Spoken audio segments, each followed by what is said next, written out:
for geotechnical engineering practice. So I can see that most of you comes from Indonesia, and some of you I think comes from overseas, outside Indonesia. So that's why for today's presentation I will deliver in English. And I would like to say thank you once again to all the participants so to spend your time in this particular presentation. So hopefully this topic is will be useful for your geotechnical engineering practice. So if you have any question in addition to this particular presentation, so also you can send email to this particular email. So to start this presentation, I would like to bring special courtesy to the pioneer in unsaturated soil mechanics, Professor Delwin Fredlund, and also Prof. Haryanto Raharjo from Nanyang Technological University, Singapore. So I work with Prof. Haryanto Raharjo for about 17 years until now. For me, Prof. Haryanto Raharjo is the best professor and is also my supervisor.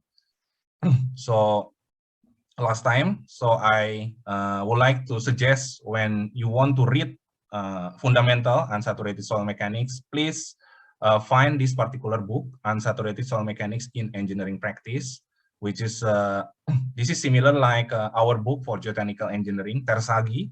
So this is a Tersagi similar book for unsaturated soil mechanics. So the next one, of course, I would like to acknowledge I have some international collaborator. So this all of this person definitely has is very useful, and also I would like to thank each of them.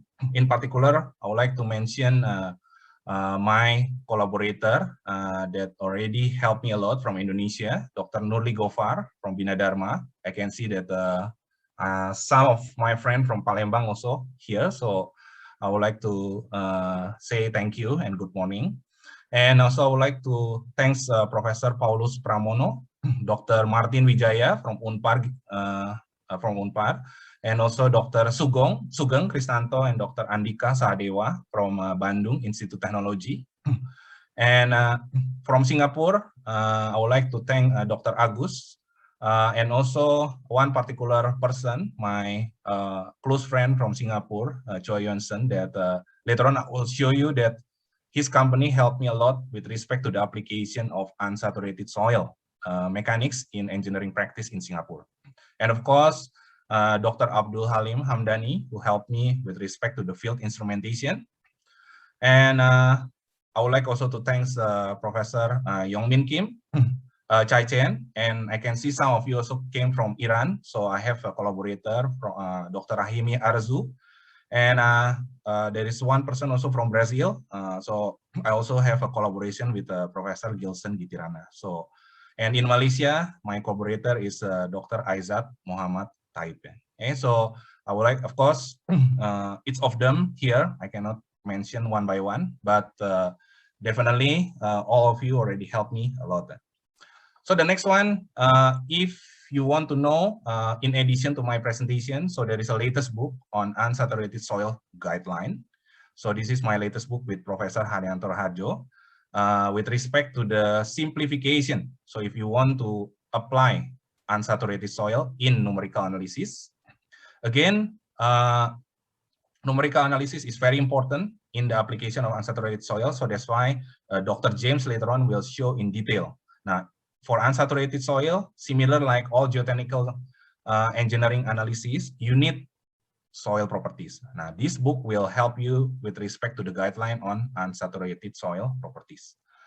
In Indonesia, if you think that you want to read in Indonesian, so Dr. Sugeng, my close friend from ITB, already published a book on unsaturated soil. It's Mekanika Tanah untuk Tanah Tak Jenuh. And of course, the next one, in November 2021, there will be another book, Laboratory Test for Unsaturated Soils. If you want to establish equipment, laboratory testing for unsaturated soil. So this is the book by Dr. Martin Wijaya with Professor Leong Engchun from NTU. Okay, so let's start my presentation. So the content of my presentation, it will be background. So of course, the background, I will take from some phenomena in Indonesia. However, the application will be related and suitable for other country outside Indonesia. Why I take Indonesia again? Indonesia, a lot of phenomena actually related to unsaturated soil. So that's why I want to show that how we can link this unsaturated soil mechanics with this kind of phenomena. And then I will touch a little bit unsaturated soil mechanics theories. So I don't want to touch too detail. We can have another session. At least you know that what kind of theory equation that is required when you want to do numerical analysis. The next one is how to characterize, how to do experimental work with respect to laboratory testing to generate the unsaturated soil properties, which you needed a lot with respect to numerical analysis. So when later on Dr. James explained about numerical analysis, at least you know where these particular unsaturated soil properties can be obtained. Then the next one, how to apply unsaturated soil mechanics. So I will show you some of my project with my collaborator, either in Singapore or in Australia, to give you some indication how to apply this unsaturated soil mechanics in your geotechnical engineering problem, either in Indonesia or other country in the world. So let's start from the background. So the first one that I want to show you is actually a slope. So this is two photos that I took from Indonesia. So you can see that some slope, if naturally, it can stand even is quite steep, almost 90 degrees. For example, like in this particular left figure. So this is in East Java, Indonesia. The next one, when you are doing mining, so open pit mining slope, definitely you want to excavate, you want to make sure your slope as steep as possible. So oftenly the consultant confused because when they are doing analysis, what they obtain is actually the factor of safety less than 1. However, the slope is still standing. So what they do normally for the consultant, they try to increase the cohesion or the friction angle. However, if you know unsaturated soil, so actually there is a term unsaturated shear strength. So what is unsaturated shear strength? So if you take a look this particular schematic diagram, we know there is a water table below the ground surface.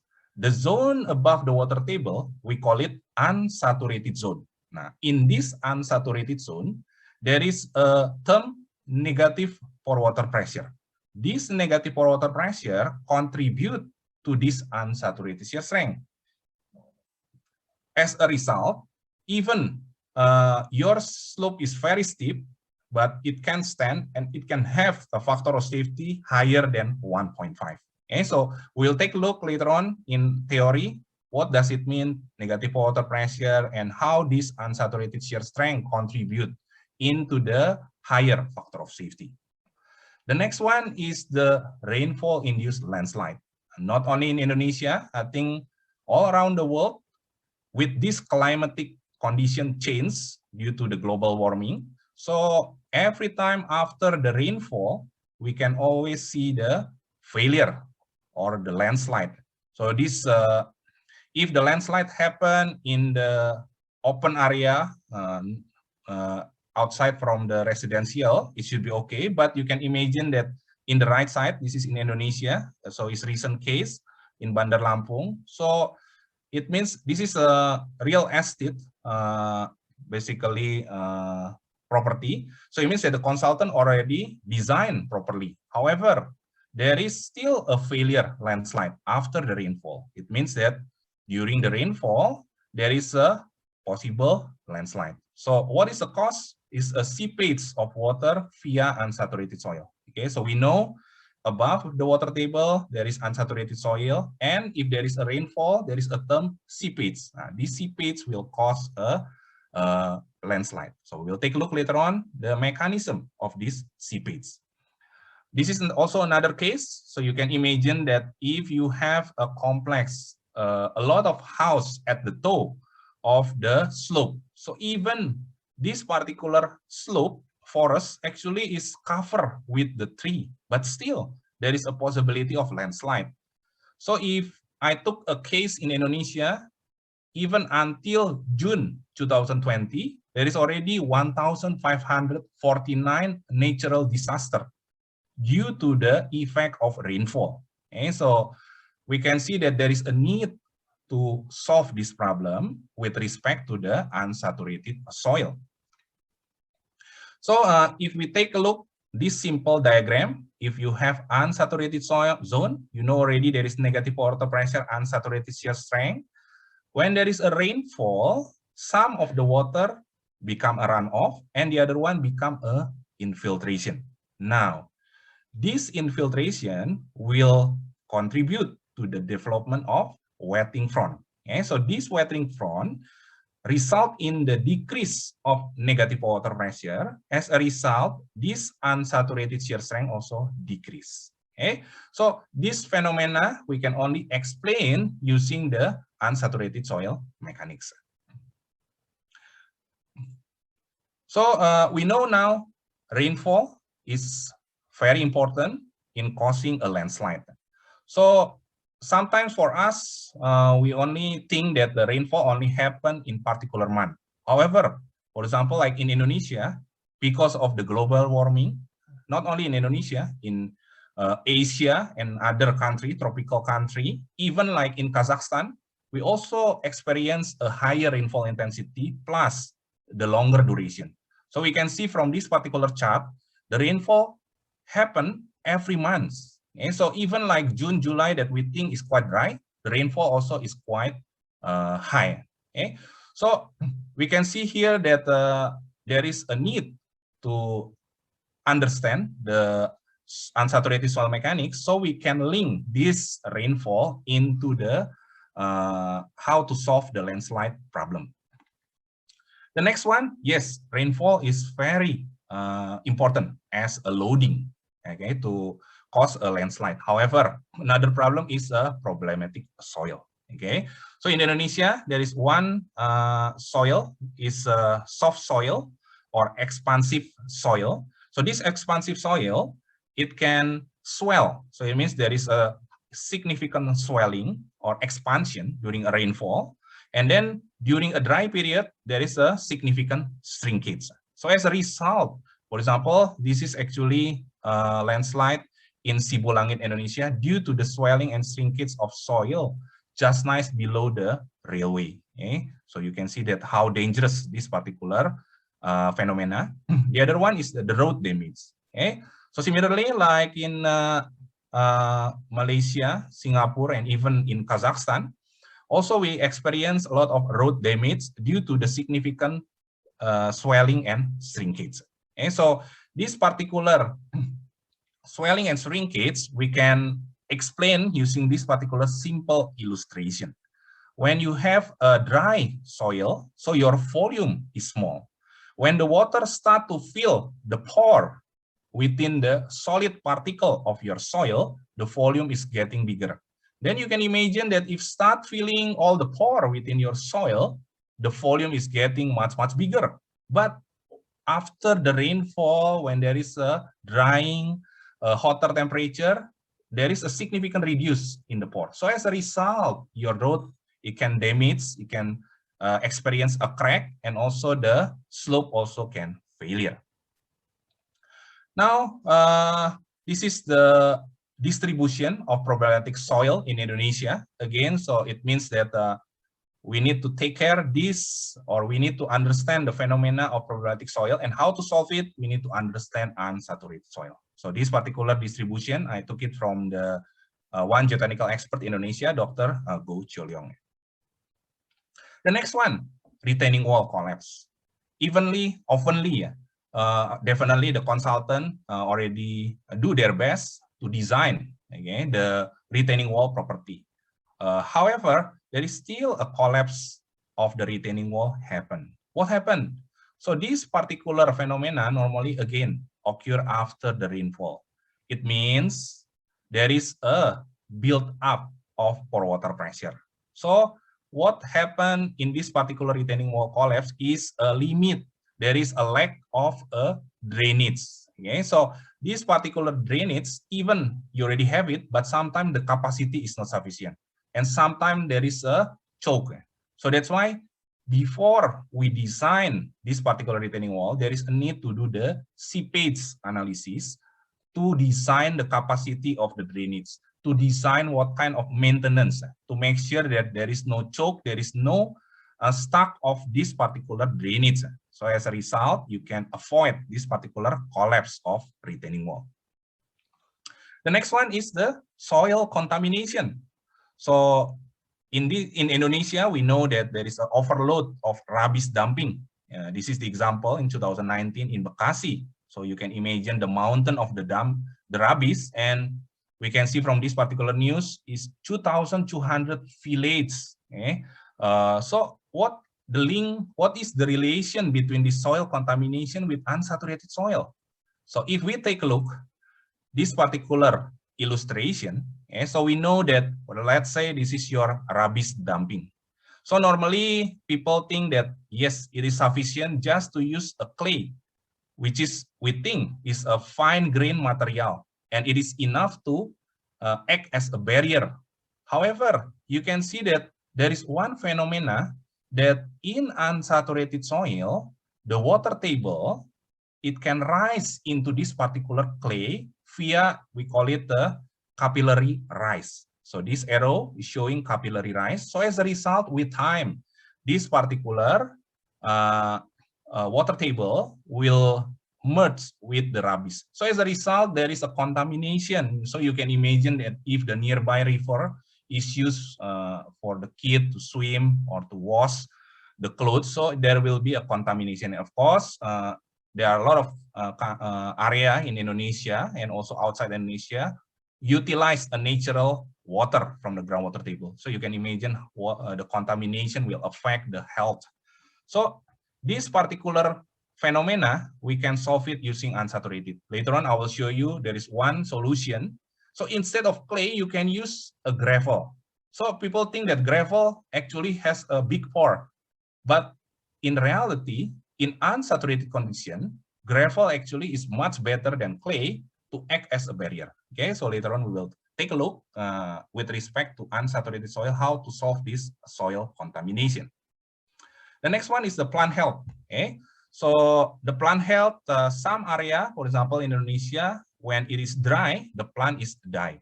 But in another area, actually, even it's dry, the plant is still can grow. So how to explain this phenomena? So sometimes for us, we just think that, oh, maybe because of the plant is too strong. So in this particular area, even dry, it still can grow. However, actually there is a particular range of water content that is sufficient for different plant. And so this range of water content, we can only explain using unsaturated soil mechanics, because only in unsaturated soil mechanics, there is a variation of water content for one particular soil type, for one particular soil condition. Okay. The next one is a flooding issue. Yes, we know that in a big city, in a metropolitan, maybe the flooding is resulted due to the extensive development. So as a result, less drainage, and also because of the higher rainfall intensity. However, you can imagine if the flooding happened in the village. So by right, in the village, you have a lot of open area, open soil. So even the rainfall is getting higher, so it should submerge into the soil. So this particular flooding phenomena also we can explain using unsaturated soil. Why? Let's take a look at this particular simple diagram. When you have unsaturated soil, so this is the white color is the pore within the soil filled with the air, and then the blue color is the basically pore within the soil filled with the water. So when the rainfall coming, this particular flooding happen. Why? Because in unsaturated soil, permeability is lower than saturated soil. Okay, so we will take a look also this particular phenomena, why the permeability of unsaturated soil is lower than saturated soil. Okay, so as a result, if we understand how this unsaturated soil, we can also solve the problem with respect to the flooding. So in summary, the role of unsaturated soil, we can try to solve a slope problem, landslide, because as long as we understand the seepage analysis, numerical analysis. Retaining wall, we need to design the capacity of drainage. Again, we need to understand soil properties, theory, plus the numerical analysis. Flooding, again, we need to understand soil properties, unsaturated soil, because we want to know the rate of water flow through unsaturated soil. And how you can understand, yes, you need to do the numerical analysis. Soil contamination, again, to avoid the leachate or the contamination of this waste material into the water is using a seepage coupled with the contaminated flow. And then plant health, you need to do the seepage analysis to know in which particular period, is it dry, or in which particular water content that the plant can survive or the plant is going to die. Okay, and also problematic soil, how you can solve the problem. Yes, you need to understand unsaturated soil properties and theory, plus then you need to do the numerical analysis. So from here, you can see that the unsaturated soil mechanics is important, properties itself is important, plus the numerical analysis. Okay, so that's why later on Dr. James will explain about the numerical analysis. Now we start with the theory. Now, until up to now, at least all of you already understand that above the water table, there is a negative pore water pressure. Now, if we want to link this negative water pressure into numerical analysis, you need to have a mathematical equation. So for saturated soil mechanics, we know there is effective stress, sigma minus pore water pressure. How about in unsaturated soil? Since you have negative pore water pressure, so there is one other term, they call it matrix suction. So this matrix suction is equivalent to UA, pore air pressure, minus pore water pressure. So in the field, UA, pore air pressure is atmospheric, equal to 0. As a result, 0 minus pore water pressure, it becomes negative pore water pressure. So that's why this term is used, because in the field, you can represent negative pore water pressure since the UA equal to 0. Now, how this matrix suction term is defined for unsaturated soil mechanics? So we can imagine if we have a straw to suck the water from the glass. What you need to do is actually you try to, when you suck the water from the glass, actually you try to empty the water from the glass. And then you introduce the air into the glass. So that's why they call it suction. And so we borrow this term, suction, as a term for negative pore water pressure. Okay, so we have now a new stress state variable. Okay, in saturated soil mechanics, you only have one stress state variable. In unsaturated soil, you have two independent stress state variable. Now, you have already matrix suction. How to change the effective stress to make sure there is a continuity between this stress into a matrix suction. So since in saturated soil, you have sigma minus pore water pressure, so you need to replace this pore water pressure with pore air pressure. Okay, so as a result, you have net normal stress and matrix suction. If UA equal to, basically your unsaturated soil becomes saturated, UA is gone. So this equation can merge again, become effective stress. Okay, so this is how these two independent stress state variable should be used in conjunction with unsaturated soil mechanics. Now we take a look at this particular figure, the right side. Yes, now we know that above the water table, there is a negative pore water pressure. But we need to understand this negative pore water pressure is not hydrostatic or equilibrium all the time. If you have infiltration, there is a decrease of negative pore water pressure or a decrease of matrix suction. So this particular action that later on link into the decrease of your unsaturated shear strength. As a result, there is a failure happen. However, if there is any evaporation, okay, during a dry period, even during the rainfall, also there is a evaporation. So your negative water pressure, matrix suction, it can increase. Is it bad or good? Depend. It can be good until certain suction. However, if it is too high, the matrix suction, it can contribute to tension crack. Okay, so we always learn from basic soil mechanics. For cohesive soil, we need to accommodate, or we need to take into account this particular tension crack. Now, but we never understand that this tension crack happen actually due to the decrease or due to the increase of negative pore water pressure. As a result, the water content is very low, and then there is crack happen. Okay, so this is what we need to take care with respect to negative pore water pressure. We want to limit the effect of infiltration, and also we want to limit the effect of evaporation.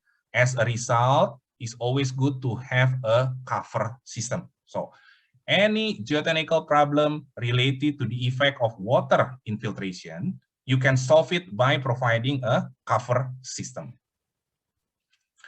Now we move into the basically stress tensor. For effective stress, since you only have a one stress state variable, so you only use a single stress tensor.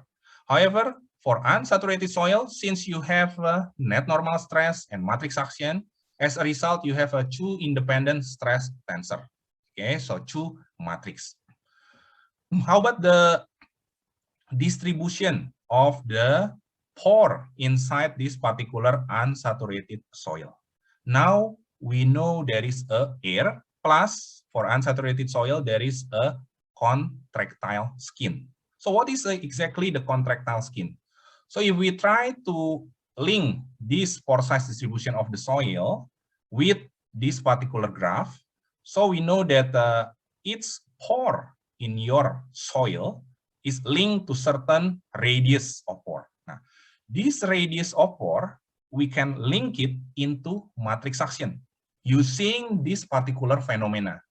So if we imagine there is a solid particle and there is a water and there is a air. Now between the air and the water, there is this contractile skin. Okay, so the contractile skin is basically, you can imagine, you can use analogy, is how strong you suck the water using a straw. Okay, and also depend on the diameter of the straw. So similarly, this contractile skin is controlling the suction, the tension between your water and air. Okay, so this particular contractile skin, we can link it into the soil type. Either this is coarse grain soil, gravel, sand, or a fine grain soil, is silt or clay. Okay, and of course, since you know now there is an effect of contractile skin, pore radius, so you can link it into the water content. Okay, because when you control the suction, you control the flow of the water within the soil pore. Okay, so you know exactly that what is the variation of water content. So you can build this particular chart, relationship between distribution of pore radius with water content or degree of saturation.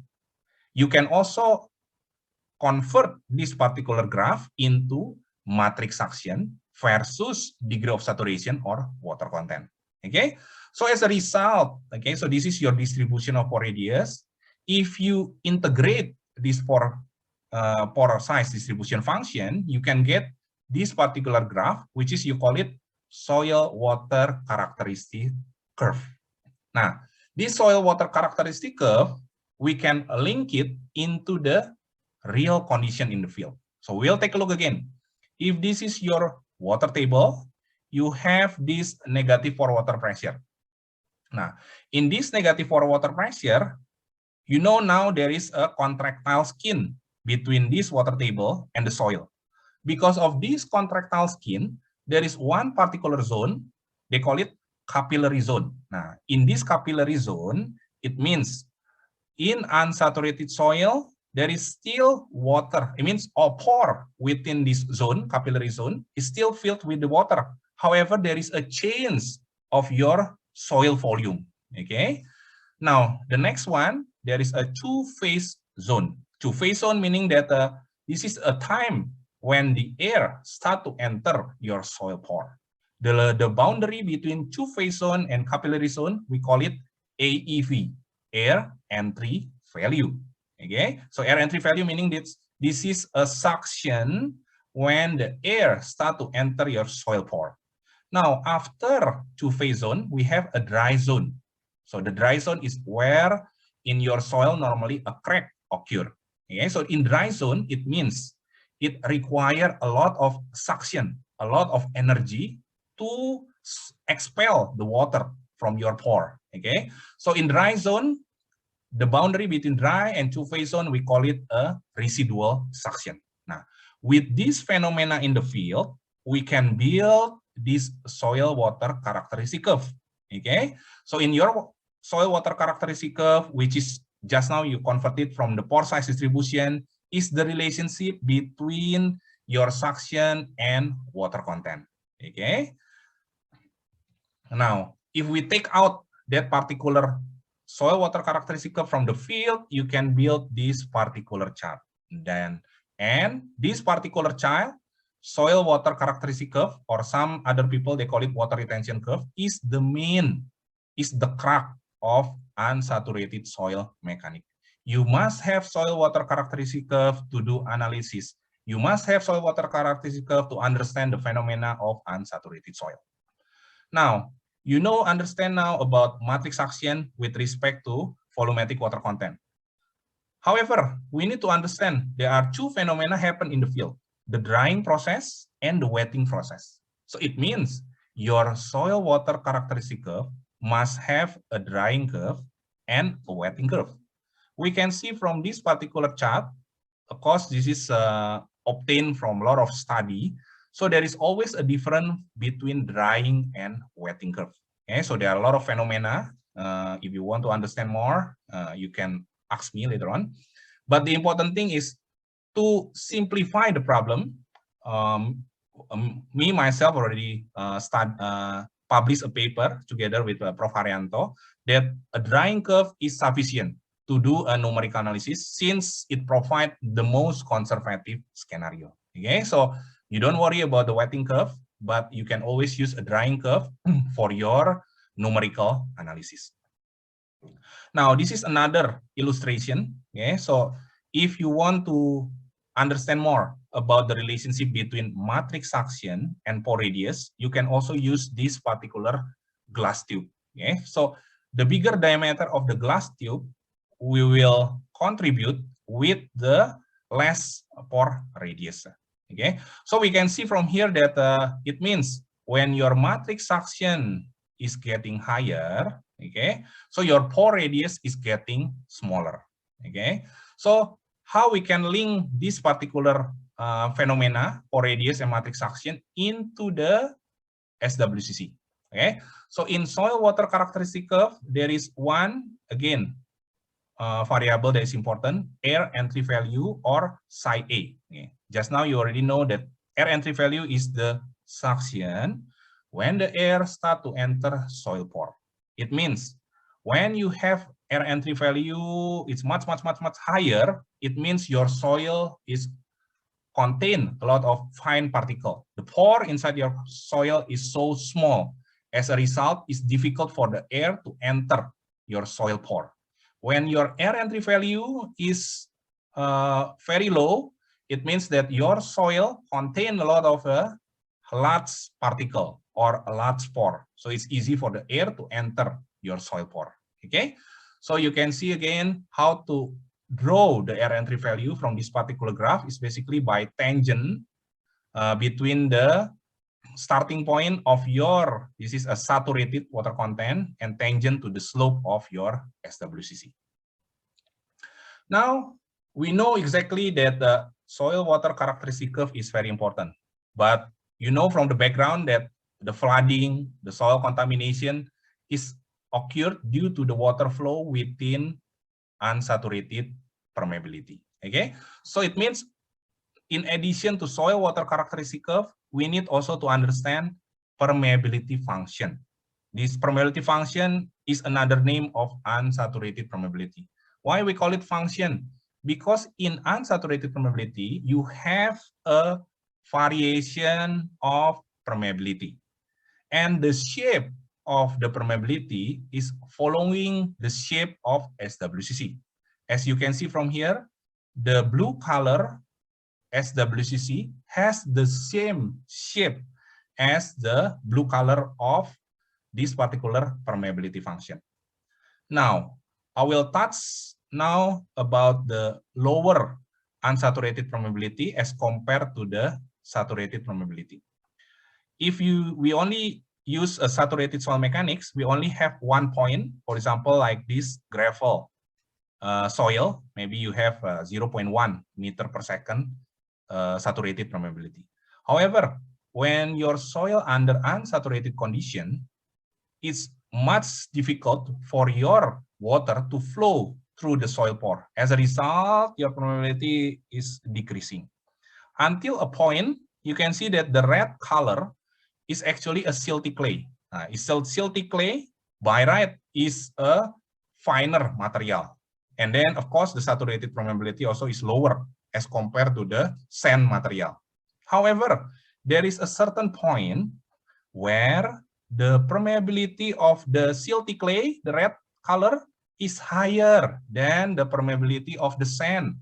So this is one particular phenomena that we can use it as a cover system for your soil contamination instead of a clay layer.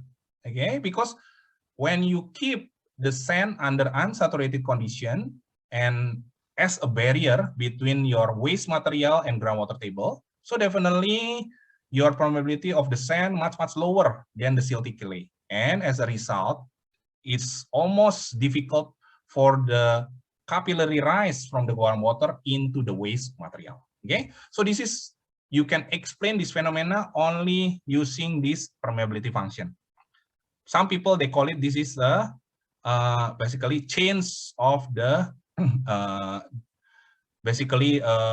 understanding, because most of people normally know that on gravel or sand is the water flow is much easy. Yes, under saturated condition. However, under unsaturated, it's more difficult for the water to flow within this unsaturated soil. Now, if we know already the unsaturated permeability, how we can link it into the unsteady state water seepage in your numerical analysis. So unsteady state seepage based on the Darcy law, you can plug in the unsaturated permeability, and also you can use M2W. What is M2W? M2W is basically the derivation of this SWCC, okay? And then you can have this M2W plug in into this particular unsteady state seepage equation. Okay, so you know now when you want to run transient seepage analysis, you need permeability function and you need SWCC to generate this M2W or water storage function. Now we move into the shear strength. We know that the saturated soil, you only have a effective cohesion and effective friction angle. When you have unsaturated soil, now you introduce one more, matrix suction. Now, for matrix suction, we have another variable, which is we call it Phoebe. Phoebe, we call it unsaturated shear strength.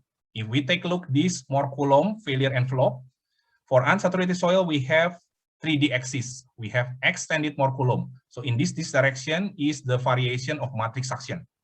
So the higher the matrix suction, of course, your Phoebe angle is getting higher. But remember, Phoebe angle is not effective friction angle for unsaturated soil. Phoebe angle is only angle indicating the increase of shear strength due to the increase of matrix suction.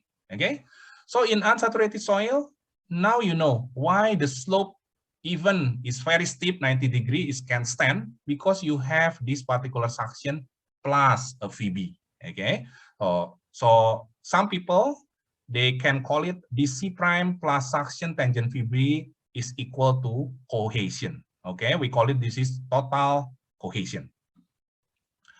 So of course, when you want to run slope stability, you need to have the moment equilibrium. You can also plug in this tangent VB to add in the increase of factor of safety due to the contribution of the unsaturated shear strength. You can do it for also for force equilibrium. How about now the settlement? Okay, so for example, like problematic soil. For saturated, normally we have this E log P curve.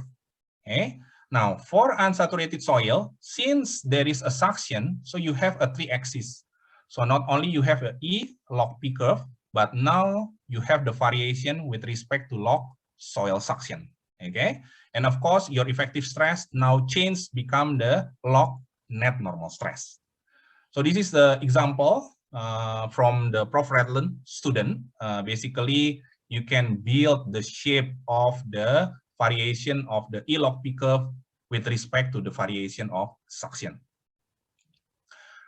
We can also apply this additional suction tangent VB into the extended Rankine, okay, to calculate the lateral earth pressure. Of course, when you deal with the active earth pressure, for example, for cohesive soil, you will need to consider this tension zone. Now, under this tension zone, you can also include this effect of the matrix suction tangent VB. Okay, so you can see that the basic equation is that two independent stress state variable, the matrix suction and tangent VB. That matrix suction and tangent VB, you can apply it in the force moment equilibrium. You can apply it also in the active earth pressure. You can also apply it in the bearing capacity. As long as you remember, there is this matrix suction and tangent VB. Okay, so that's basically some illustration on the theory of unsaturated soil. Now we move into the characterization. We know now there are three main properties: soil water characteristic curve, permeability function, and unsaturated shear strength.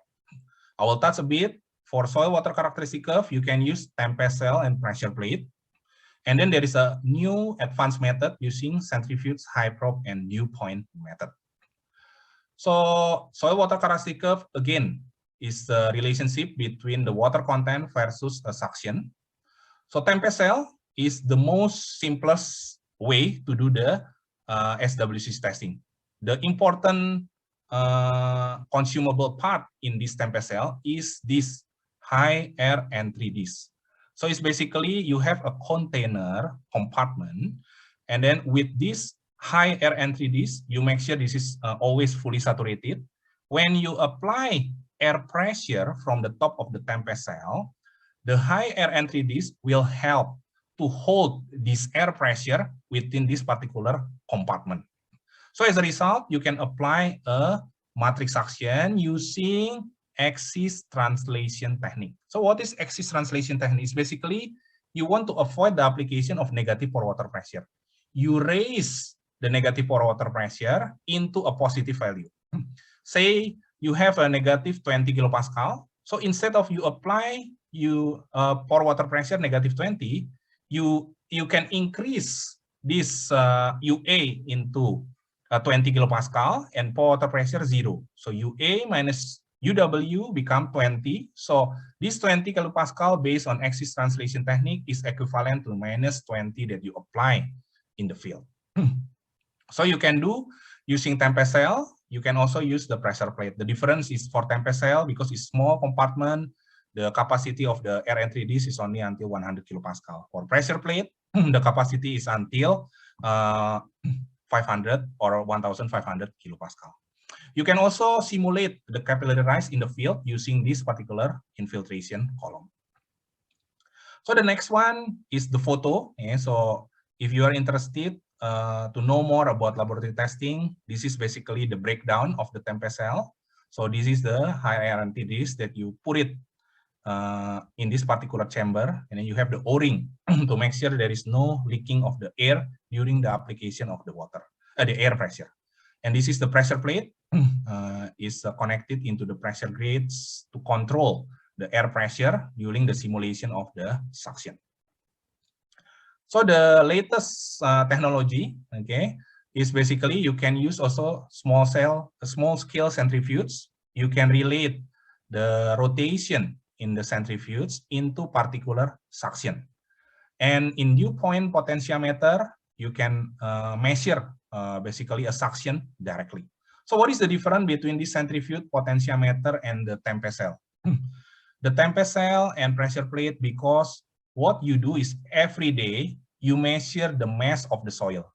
With the mass of the soil, you will know the water content of the soil. So with the water content related to suction, you can build the SWCC, soil water characteristic. However, this particular method, it may take times. It may take days or weeks. So for you, practical industry, maybe you need 1 day testing to get SWCC. So you can use this centrifuge or dew point potentiometer. So within a couple of hours, you can get all the suction in the SWCC completely. Now, of course, you don't want to do all point in this SWCC from the experimental testing. So that's why what you need to do is you combine the experimental testing with a best fitting curve. There are a lot of equations that can be used to best fit to model the drying of SWCC. So this is example from our residual soil from Buangkok Link in Singapore. Okay, so you don't need to worry to do a lot of tests, but you can combine few points plus the best fitting to generate the complete curve of SWCC. This is the result from our study with Prof. Haryanto from our residual soils in Singapore, which is, I believe that in Indonesia, you can also develop the similar database for unsaturated soil in Indonesia. And this is the example of the 3D scan.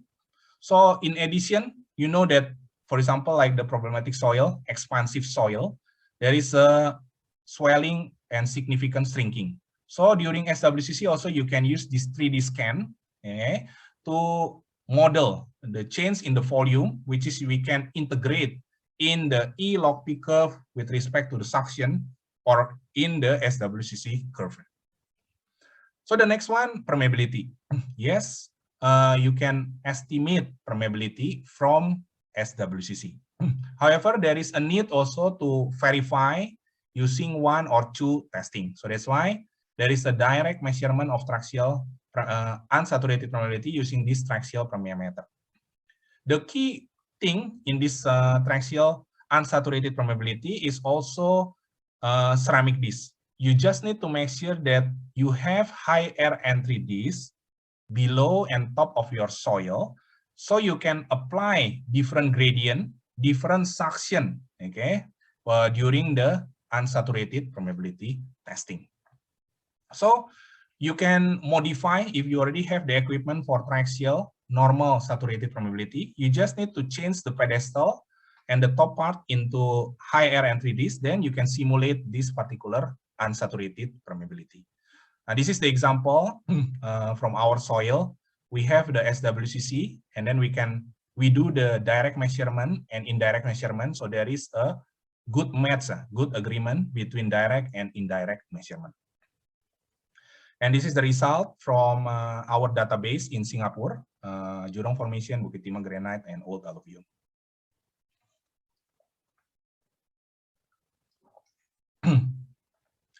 Then the next one is the shear strength of unsaturated soil. So for shear strength of unsaturated soil, also similar like the shear strength of saturated. The difference is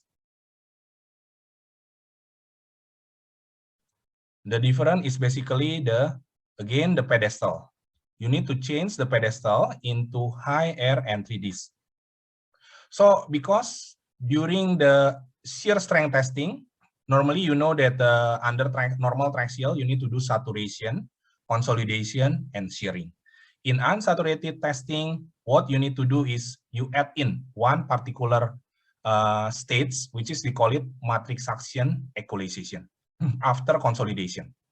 Now, during the matrix suction application, again, similar like tempest cell testing, you need to make sure that the application of air pressure is only within the soil specimen. So that's why you need the ceramic disc to make sure that the suction is maintained during the matrix suction application.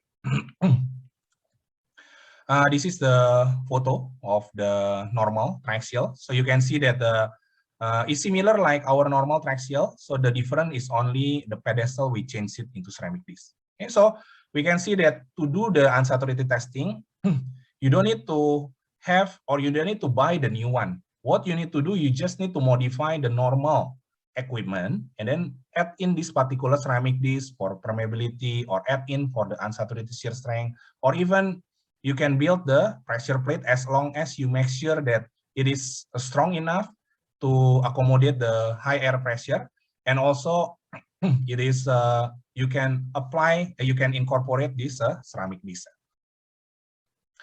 This is the result of the shear strength of unsaturated soil from our residual soil in Singapore. So this particular axis, the relationship between matrix suction and shear stress, you can take it out into 2D. So this is basically matrix suction versus shear stress, and this point you get it from the laboratory testing. Then again, you can use the best fitting to simulate. So this best fitting is required again for your analysis, numerical analysis. And this is the result that from database in Singapore, which is, I believe, you can do it also from Indonesia, or you can develop for other country, because it's always important to have a database of unsaturated soil before you move on into numerical analysis and design. Okay, so that is basically the characterization of unsaturated soil properties. Now we move on into the application of unsaturated soil mechanics. I cannot mention all my project, but you can take a look in my digital library with Prof. Haryanto under this link. And also we have some monograph inside this link. One particular latest monograph is related to the geobarrier system for use in underground structure, which is I will explain later on. So before you apply unsaturated soil, again, you need to remember, you need to understand the theory, okay? You need to know to have the unsaturated soil properties. Yes, you can use laboratory testing, but like my latest book, SWCC Guideline, you can use to take out the typical soil properties for unsaturated soil for different soil classification to basically reduce the work or the cost required for laboratory testing. And then you can apply in numerical analysis. Then after that, you can do the design and construction. Again, you need to have the field instrumentation for verification of your numerical analysis. Okay, so there are few instrumentation that is different for unsaturated soil properties as compared to your normal saturated soil mechanics. So the first project that I did is basically the field instrumentation for assessment of slope stability. So we install instrument in 33 slopes in Singapore. Okay, so in this particular presentation, I will show the result from 2 slopes, Marsiling Road and Jalan Kukoh. So one important instrument that you can use to measure soil suction, to measure negative water pressure, is called jet field tensiometer. So what is again the key of this jet field tensiometer? Jet field tensiometer, you need to have this high flow 1 bar, high air entry ceramic cup, okay? Which is similar like what you need to use in your pressure plate, tempest cell, unsaturated shear strength, and unsaturated permeability.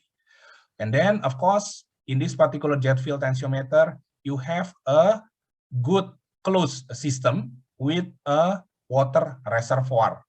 So why you need this particular water reservoir? Basically, the principle of measurement of negative water pressure is based on the interaction of the water inside of your jet field tensiometer with the surrounding air. When you have negative water pressure, it means there is an air. The air will go inside this particular compartment and the water will go out. As a result, with time, the water volume inside this particular jet fill tensiometer will reduce, and then you need to fill in using this water reservoir. And then, of course, when you have more and more air inside this particular reservoir, you need to release it. So that's why you need to have a push button. Okay. So this jet fill tensiometer, if you only use a 1 bar, you can only measure until 100 kilopascal. However, there is a latest innovation by Prof. Ranto, me, and team to develop the measurement of suction even until 1,500 and higher kilopascal. The next one, with respect to unsaturated soil, is good to have a measurement of piezometer. Okay, and then rain gauge, and for our instrumentation in Singapore, and also we connected into the online system. Okay, you know exactly that nowadays it's better to have the online. So if you install instrumentation in the mountain, so it's easy for you to know the reading from the website. The other instrumentation is the soil moisture sensor. Why? Because not only you want to measure the suction, you also want to link suction with the soil moisture. Okay? So you can use one particular soil moisture sensor. This is the time domain reflectometry. This is basically we really applied in the contract with the HDB. So this is how you can apply it also in your country or in Indonesia with respect to the characterization of unsaturated soil properties. We use basically this is the specification to supply and install tensiometer. This is the preparation of jet fill tensiometer in the field. You need to make sure that this air entry disk is always saturated and how you can install it in the field. And this is basically the photo from Mas Ring Road and Jalan Kukoh during the monitoring. So based on this instrumentation, we can have the variation of pore water pressure with time and also with respect to the rainfall. And what is the use of that field instrumentation? You can build the numerical model. Then after that, you incorporate SWCC and permeability function and unsaturated shear strength. Then after that, you can get the variation of factor of safety with time. Okay, so this particular factor of safety with time that later on we can build data analytic. Then later on, if we have the apps or website, we can if there is any particular rainfall and if there is any particular reading from the tensiometer soil moisture that cause the factor of safety close to 1, it can provide the trigger or the warning alarm level. The next one is our project is the basically we install the horizontal drain in Singapore. So why horizontal drain is related to unsaturated soil? Because horizontal drain is lowering the groundwater table. So we can see from this particular chart, when you don't have the horizontal drain is the dash line. So the factor of safety is always low. But when you have the horizontal drain, your factor of safety, it can increase with time. This is basically our spec that we also collaborate with the HDB's housing board in Singapore to install the horizontal drain. And of course, we need to do the seepage analysis to make sure that the horizontal drain has a sufficient capacity. So the next one is basically capillary barrier system. Now, capillary barrier system is a cover system that utilizes the principle of unsaturated soil mechanics.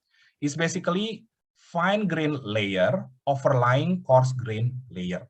We know exactly just right now that when you have a sand under unsaturated condition, the permeability it can be much lower than fine grain or city clay. So we use this particular principle to develop capillary barrier system. As a result, when the rainfall coming, it only flow through this fine grain layer, and then the coarse grain layer act as a barrier. Okay, we just need to make sure we design properly the thickness of coarse grain layer, and we design properly that there is this kind of arrangement. So it means under unsaturated condition, the sand should have much lower permeability as compared to the fine grain. So we already construct the capillary barrier system in 3 areas in Singapore. So this is basically capillary barrier system in Ang Mo Kio. So we incorporate a geocell to make sure that the sand and the fine grain layer, it doesn't slide during the construction. Okay, and this is basically how it looks like towards the completion of the capillary barrier system. So with this capillary barrier system, you can see from this particular graph is basically the factor of safety for the original soil is the solid black, is much lower as compared that if you have the capillary barrier system. So if from the tensiometer that we install on site also, we can see that the red dot, the red triangle is basically original soil without cover, and the black dot is the capillary barrier system. So it means that the capillary barrier system perform well in minimizing the rainwater infiltration and increasing factor of safety. And this is our capillary barrier system in Tampines. Again, the factor of safety of capillary barrier system, it's much higher, the dashed line, as compared to the solid line. Yes, we get help from Dr. Agus Semingan from Singapore to do the numerical analysis. So this just to show that our capillary barrier system is recognized by industry and government in Singapore because we need to engage the PE and consultant to design this particular capillary barrier system. So it shows that original slope, the factor of safety much lesser than 1.5, but using capillary barrier system, CBS, the factor of safety is higher than 1.5. Okay. So the next one, my project is related to the application of mangrove. We know that exactly a lot of slope failure happen near the riverbank. So this mangrove is basically to help maintain the unsaturated condition during the rainfall. So what we do is basically, again, this is the contract with the Housing Development Board. We did soil water characteristic of testing and unsaturated shear strength, comparing soil without and with root. We can see from soil without root has a lower air entry value as compared to the soil with root. As a result, your shear strength, soil without root, it's much lesser as compared to the soil without root. This is unsaturated shear strength. So with this aspect, when we do analysis, we know that when you have a mangrove, in this case is Melastoma malabatricum, the soil with root has a higher factor of safety as compared to soil without root. This is the construction of the Punggol waterway, which is covered with the mangrove in Singapore, and how the completion. So all this plant is basically the mangrove that can help to maintain the stability of the slope and also maintain the unsaturated condition of the slope during the rainfall.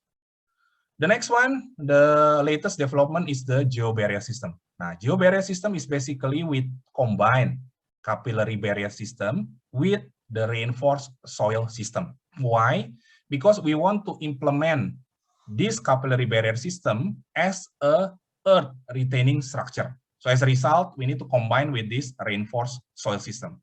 The principle is similar like capillary barrier system. We want to make sure that during the rainfall, the water is only flow along this fine grain layer, and then the coarse grain layer act as a barrier.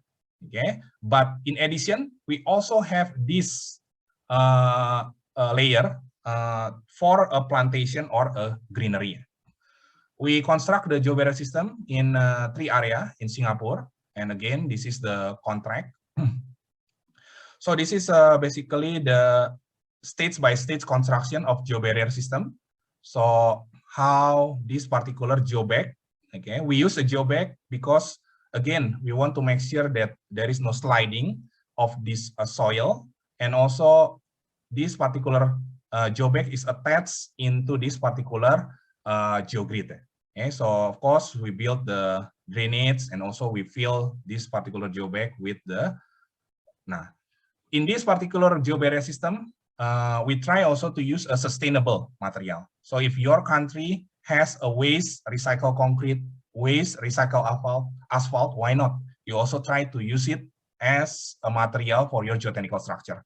So we use geobarrier system using a recycled concrete aggregate. This is the geobag that is attached to the geogrid, and how the compaction of soil is done. And also we install instrumentation again, jet field tensiometer, and the soil moisture sensor.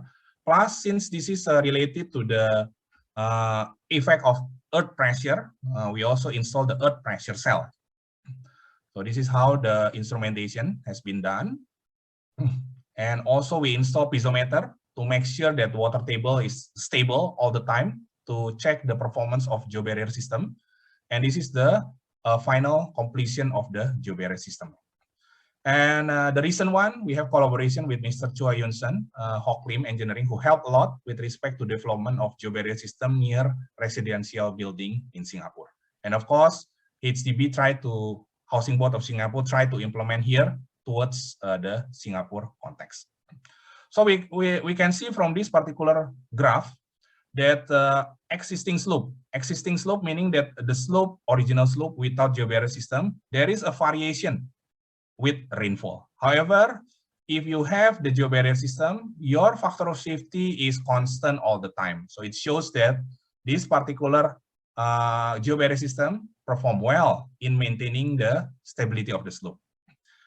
Of course, you don't forget there is a 35-degree slope for the existing slope. As a result, the factor of safety, the initial factor of safety is higher for this original slope. But during the rainfall, it can go even lower than the 70-degree of geobarrier system slope. So me and our collaborator, Dr. Martin, Dr. Sugeng, is thinking to find a way to implement geobarrier system. So if you know there is a problem that we can apply geobarrier system in Indonesia or in another country, we can construct near railway, near highway, and also as near polder. The next one, the application of unsaturated soil. We use it as a slope development of low slope susceptibility map in Singapore. So we basically compile soil database. There are 40,000 of soil database, and then we use a machine learning. So based on this machine learning, we can develop a spatial distribution of unsaturated soil properties. And also we can develop a spatial distribution of factor of safety throughout the Singapore. So we take a look one particular example. This is NTU zone that if we use fully saturated only, there are a lot of red area. When we check in reality, actually the red area, which is factor of safety less than 1.5, is still standing. But if we use unsaturated soil, the red area is much lower. If we check the red area, yes, that's true that there is a retaining wall. So it shows that it is important to incorporate unsaturated soil properties to generate a reasonable slope susceptibility map. The next one, the application of project in mining. So I helped Snowden together with Prof. Arianto and Prof. Merson. It's basically in mining, Snowden wants to optimize the slope angle. Okay, so in this particular aspect, they asked us to check whether this 35-degree, 30-degree, 50, and 34-degree has a high factor of safety. So we use the numerical analysis. This is a Plaxis LE, is basically limit equilibrium. So when we do numerical analysis, we compare using unsaturated and saturated.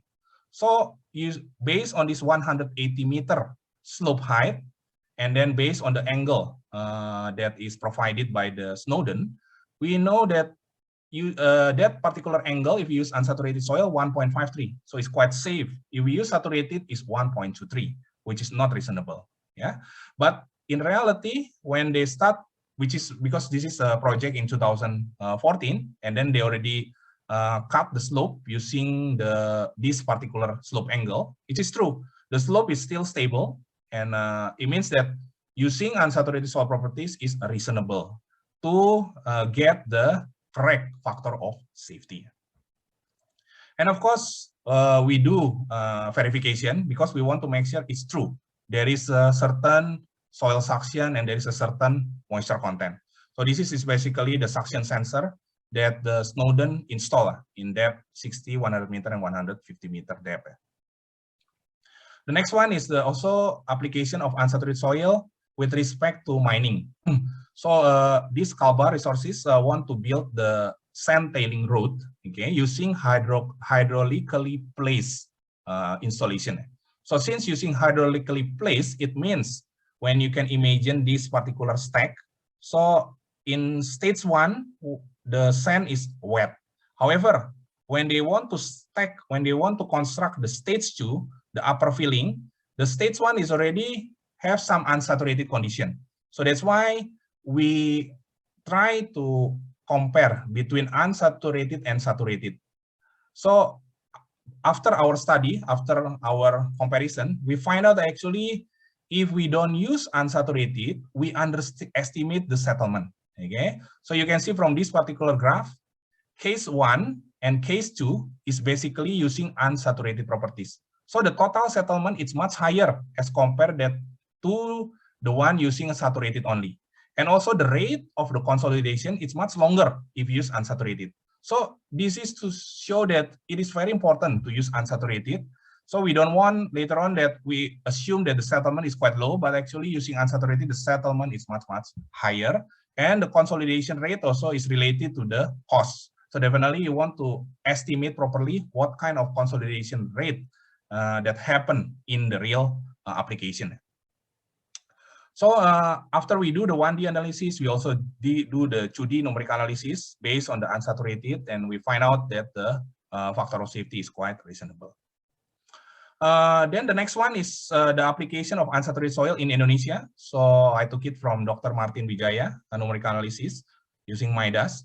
So basically, Dr. Martin and team try to construct the whole airport and then analyze the effect of rainfall. So we can see here that the stage 1, because there are several stages, stage 1, the factor of safety quite high. However, after it moved into the stage 2, the factor of safety decreased, okay, due to the effect of rainfall. Okay, so that's some past study to show the application of unsaturated soil. Before I finish my presentation, just want to show that the progress of unsaturated soil in Indonesia. There is a development of database by Dr. Martin, Dr. Nuli, Dr. Sugeng, Dr. Abdul Halim Hamdani. Numerical analysis, very important. So that's why Dr. James later on will explain. And in addition, Dr. Martin, Dr. Nuli, and also we develop appropriate instrumentation for unsaturated soil mechanics. In Singapore, currently, me and Prof. Haryanto and the team, we develop a new sensor. It's basically to get, we develop IoT based sensor, so we can have the monitoring of the plant health and slope stability with time, without any concern about the slope stability and the plant health issue in Singapore. Okay, thank you very much. I think I will stop my presentation and thank you for your attention.